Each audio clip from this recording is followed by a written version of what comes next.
Alright, so now that you've burned your Linux distribution to a disk, we can now install it into our virtual machine. So once you've inserted, you'll see here that it's in your D drive.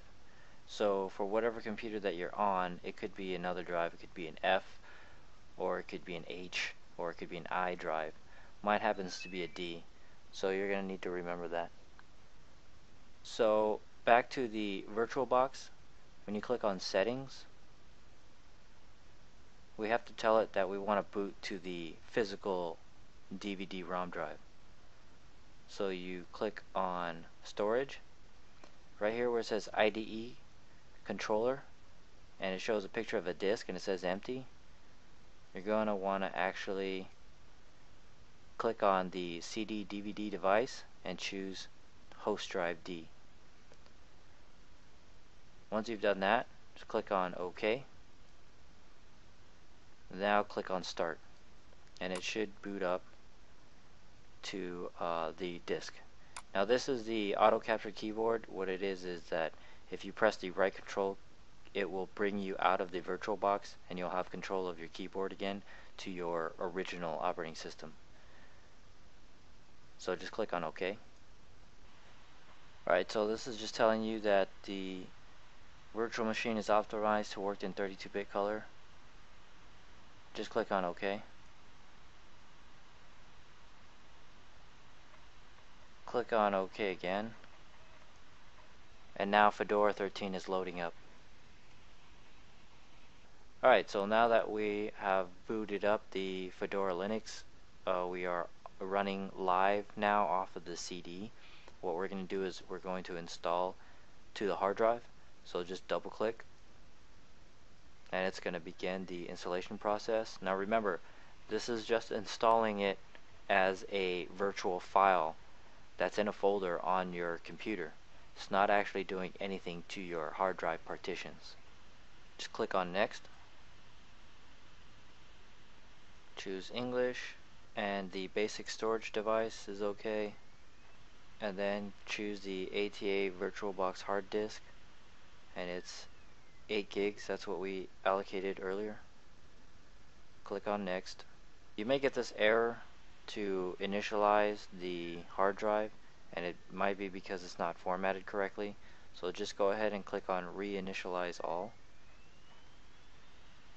Alright, so now that it's asking for a host name, you can either leave it as it is or you can call it Fedora 13. Click on Next.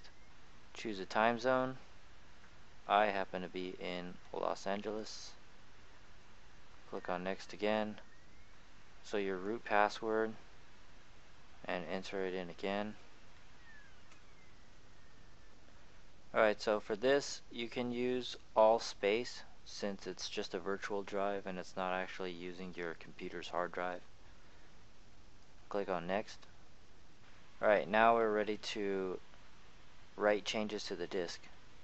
And now it's formatting your virtual disk and it's going to install. Alright, so now that your installation is complete, click on Close, and you can just ignore this and click on OK. It's just saying that it didn't pick up a mouse because we're not in the virtual machine yet. We didn't click inside of it, so just click on OK. And now your Fedora 13 is loading up. Okay, so now that it's loaded up, we're gonna go through some of the basic initial setup. Just click on Forward, create a username. You can call it admin, you can call it user, or just your name.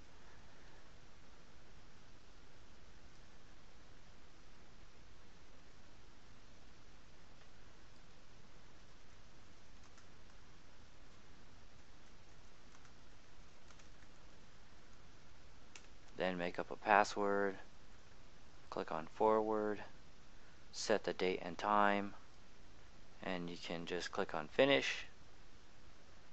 And don't send your information if you don't feel like it. And now Fedora is finally loading up. Alright, so now that we're presented with a login screen, you can click on the name that I originally set up and then the password now. Log in, and now we're at the desktop. So this concludes the installation of Fedora 13 on VirtualBox. Hope everything works out for you. Enjoy.